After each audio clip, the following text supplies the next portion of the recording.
Welcome to your favorite YouTube channel, Cartoonist Kayfabe. My name is Ed Piskor. I'm Jim Rugg. Jimmy, today we're looking at the best Spider-Man comic of 2023, and it is not what you think.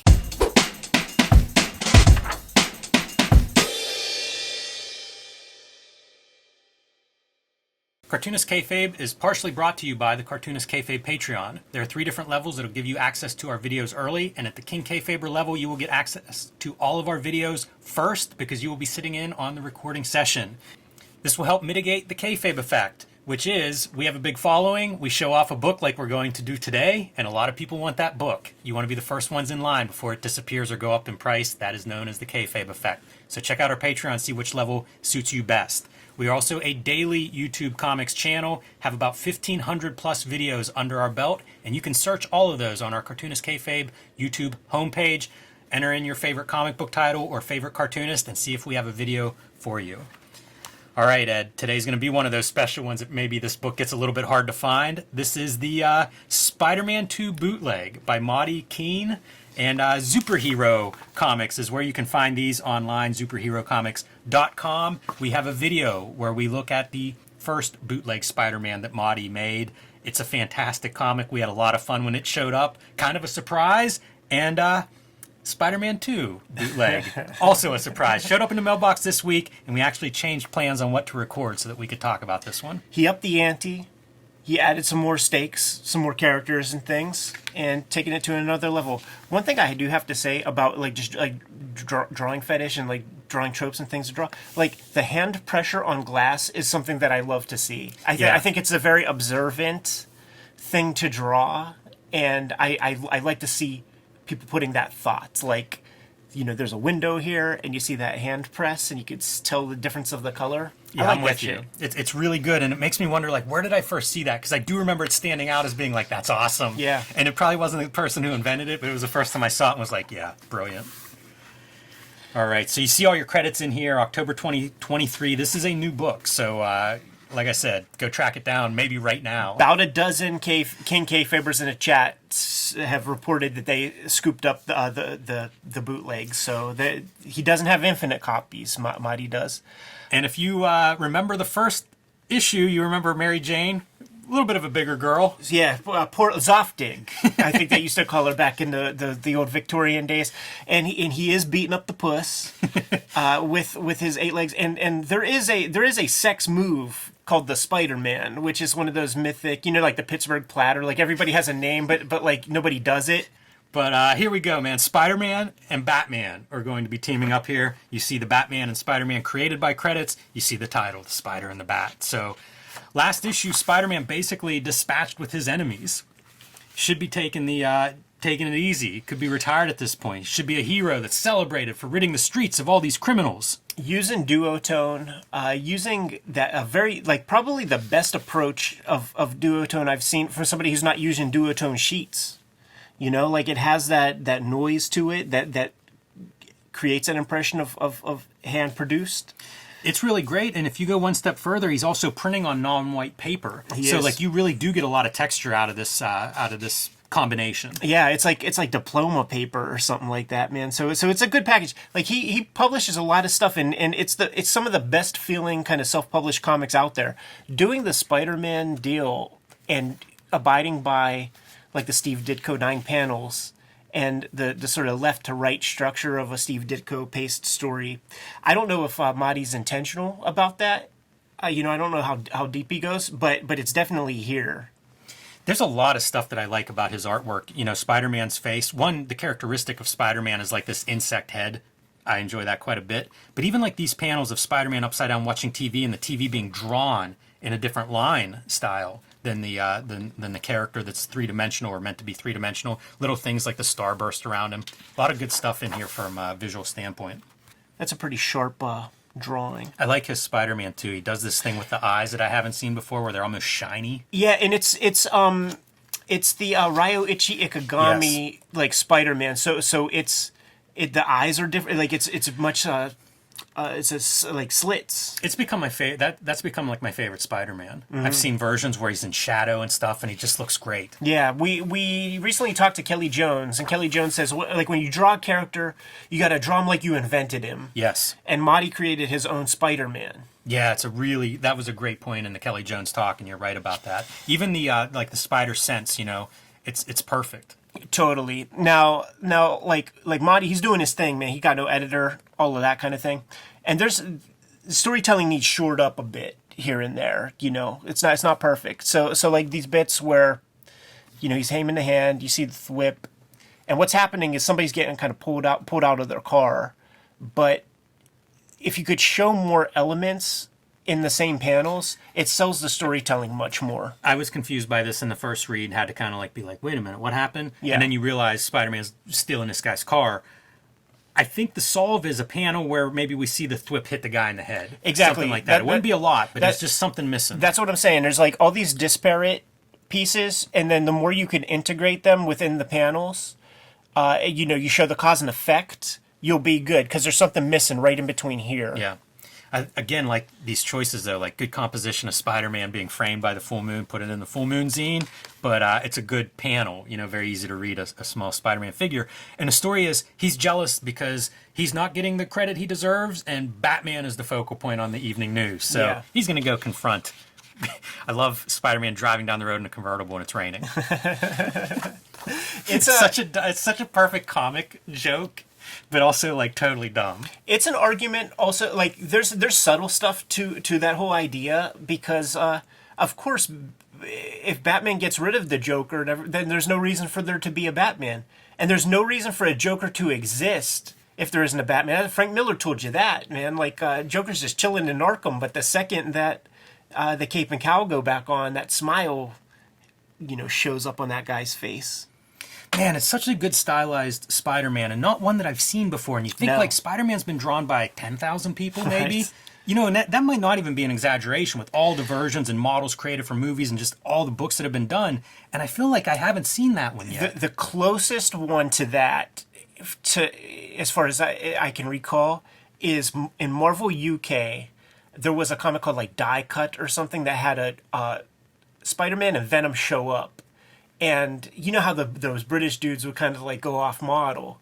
There's a Spider-Man in one of those comics that has those similar eyes, but the profile doesn't look that like. He looks pretty, arachnid there. Yeah, he looks like a boy. neck. Yeah, some insect DNA in there for sure. I also like that this was the old comics gag too. Bill's finger licking good chicken. Get Bill Finger in there, in the background. And I just rewatched that documentary, Bill and Me. It's just incredible documentary. Shouts to that dude whose last name is Nobleman, which speaks to that Freakonomics, like what's in the name, like getting Bill Fingers the shine that he did. I like this proportion, tucking his gun in his back waistband, like something about that, a little bit of distortion on the figure, but it works for me. And this is the confrontation, right? Spider-Man's going to go take care of Joker now. With the web gun. Yeah, gets Harley and Joker together. This video is brought to you by the books that we make. Coming out in November, I have Street Angel, Princess of Poverty from Image Comics. This collects all of the Street Angel comics that are not in Street Angel Deadliest Girl Alive, also available from Image Comics. I've also been self-publishing True Crime Funnies you can buy on my website, jimrugg.com. You can also get these from patreon.com/jimrugg, where you can find 1986 and BW zines. As Hulk Grand Design is my contribution to the Grand Design series from Marvel Comics. These are going out of print, so pick this up if your comic shop still has one and you haven't added it to your shelf yet. Ed's latest, Hip Hop Family Tree Omnibus, 500 plus pages of all the Hip Hop Family Tree comics, plus 140 bonus pages. X-Men Grand Design collects Ed's 3 X-Men Grand Design volumes in one easy-to-find trade paperback because several of those original volumes are out of print. And Red Room, Antisocial Network, and Trigger Warnings, both available now with a third volume, Crypto Killers, coming in January. And now back to our video. He uses the webbing really well. It often feels like it's something disgusting that's happening. Gets Joker to call up Batman. Spider-Man basically decides they're working together. They're in cahoots. And that's pretty much what we learn as the comic goes on, which is I think, pretty clever for this storyline. You also wonder whenever somebody does a story like this, like, did Marty figure out a way to draw Batman that he liked? And then Right. it was like, okay, I got to do some kind of bootleg Batman in here. And the Batmobile is just fully absurd. I used to love like the Cracked magazines and the Mad magazines whenever they do the superhero stuff. And like any of these kind of like parody superhero things, I almost always liked the way the superheroes were drawn better than the regular monthly serious comics. That Batmobile is hilarious. Spider-Man wearing Harley Quinn's head. Just rubbing it in. Little throwback to our 60s TV Batman climbing up that building and struggling. Yeah, he's portly. Like, he's been too comfortable. Yeah, but there's also those good nods, right? Like, we get a little bit of that noir, Frank Venetian Miller. blind Yeah, shits. gotta have that. Yeah, it's funny to nail characterization in a bootleg like this. Pretty disturbing little panel if you think about it. Yeah. And of course, they gotta have their showdown. That's what we came for. Here's the thing. Once Spider-Man actually grabs hold of a regular human being like a Batman, it's gonna be ugly. Right. Looks great, right? Yeah. That's amazing. That's such a good image. And there's several of those. If you flagged like the really cool panels from this comic, you'd come up with quite a few that look awesome. And check what he's doing too here, man, where it's like Spider-Man's point of view, Batman's point of view, Spider-Man's point of view, Batman's point of view, Batman, Spider-Man, Batman's point of view, and just pushing the camera. And it creates this real ominous tone. Like, this is something that I will steal, this idea, when you have like two characters confronting and you just go back and forth to each point of view. Like, there's something very, very strong about this as a moment in comics. That's fantastic. I didn't even catch that reading it myself, but I do gravitate to some of these panels. You know, this is almost an homage, I think, to your Dark Knight Returns. Like, there was an edition that was a close-up of an eyeball that's right. on the cover. But one of the things I would take is I love this abstract line that's not, we're not doing form or anything. We're doing almost psychological state or maybe medical condition of like a concussion. How would you draw that? And it's these abstract elements that I'll probably end up stealing more in my work. Mm-hmm.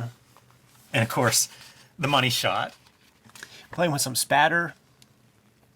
Getting wild with the pages. Makes me wonder, you say playing with the splatter.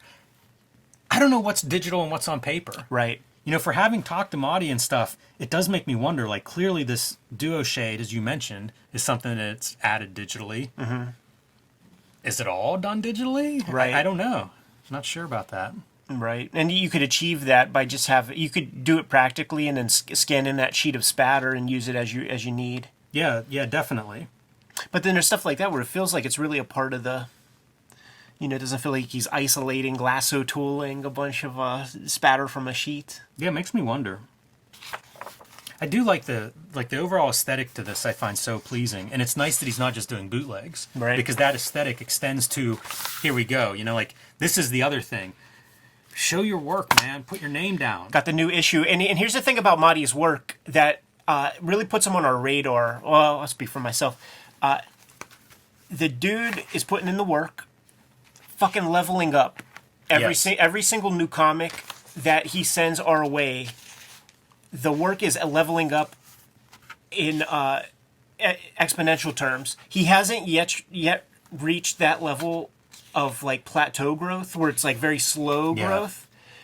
He's still growing leaps and bounds a bunch. Yeah, it's always really cool to see, and because he's doing stuff so fast, like, you get to see it. Like, we've probably gotten books from him for 2 years, maybe. From the start, It hasn't been that long, and it's like he just keeps producing. Like, both of these are October 2023, and I like both of them. Yeah. So, very cool stuff. You can find more of his work, superherocomics.com, and, I mean, a young cartoonist, few years under his belt, I think, making comics, but quite a body of work. These are really fun, too. The Still Streets series, besides being numbered, they're set in different time periods. So it's kind of like this whole big world that he's creating through these books. And most of the books stand, you can read them on their own and be very satisfied, something we talk about on various videos. But cool stuff, Marty. Thank you for sending it in. And you guys know where to find more now. There it is, man. It's the best Spider-Man comic to come out in 2023. Good to go? I am. Kayfabers, like, follow, subscribe to the YouTube channel, hit the bell so that we can notify you when new videos are available. The vids are brought to you by the books that we make. And before you is a very robust section of the books that we have available. To begin, there's the Hip Hop Family Tree Omnibus, collecting all of my Hip Hop Family Tree works. It's the 10-year anniversary of Hip Hop Family Tree, 50th anniversary of hip hop as a culture. The books are going quick, the books are going fast, and they're flying off the store shelves, so get it quickly if you want it in any sort of timely fashion. Now, the only holiday effort, got the trade paperback for the X-Men Grand Design Trilogy from Marvel Comics is going to be available in stores on November 14th. Got the copies of that right now. 2 trade paperbacks of Red Room are out there, Antisocial Network and Trigger Warnings, with a third coming to you called Crypto Killers in 2024 January. Jimmy, what do you have? Street Angel, Princess of Poverty is my next release. It'll be out at the end of November from Image Comics. You should be able to get that wherever books are bought and sold. It is a companion piece to Street Angel, Deadliest Girl Alive, also from Image Comics. These 2 books, besides looking good on your shelf like a set next to each other, collect all of the Street Angel comics that I have made so far. So pick up both of those if you haven't already. I have been self-publishing True Crime Funnies. That's a collection of nonfiction stories. The 1986 zine celebrating the greatest year in comics history, and the BW zine celebrating the black and white explosion and self-publishing boom of the 80s and early 90s. These are all available on patreon.com/JimRugg if you want to read them now. Otherwise, follow me and I'll let you know whenever they're available to buy from my website, jimrugg.com. And Hulk Grand Design, my contribution to the Grand Design series. I believe these are out of print, so pick it up if you haven't already whenever you see it in a comic shop. These are disappearing fast and hard to tell when they'll be back. The books are the most important part of keeping the Cartoonist Kayfabe channel going. We are a daily YouTube channel with more than 1,500 videos available to you right now. Give the channel a search. Go on the front page, hit the magnifying glass, search for your favorite comics. Check out those episodes. If we did not talk about your favorite comics, let us know what they are in the comments, and we will push those comics a little bit higher on our to-read piles. The Patreon helps subsidize the Cartoonist Kayfabe channel. 3 different levels of participation there, but the King Kayfabers, the top dogs, they get all the videos that we shoot before anybody else gets to see them. They're hanging out with us in the live stream chat room right now as we are recording, and we always shoot a couple extra videos, at least 1 extra video, so there's a big queue of videos that develop that only the Kings have access to before we release those, later on down the line when Jimmy and I have to take a break or something like this. Once again, the books are the most important part, but there are a few other ways to support the channel. Jimmy, let the people know. You can subscribe to the Cartoonist Kayfabe newsletter at the links below this video to keep up on what we have coming out and when. You can also pick up Cartoonist Kayfabe t-shirts, merchandise, hats, cups, mugs, stickers, and lots more of the Cartoonist Kayfabe Enterprise at our spread shop. That link is also under this video. So there it is. We laid it out. You have numerous ways that you can support the channel and keep these videos coming to you on a regular basis. Jimmy, without further ado, let's get out of here. But first, please give everybody their marching orders. Read more comics.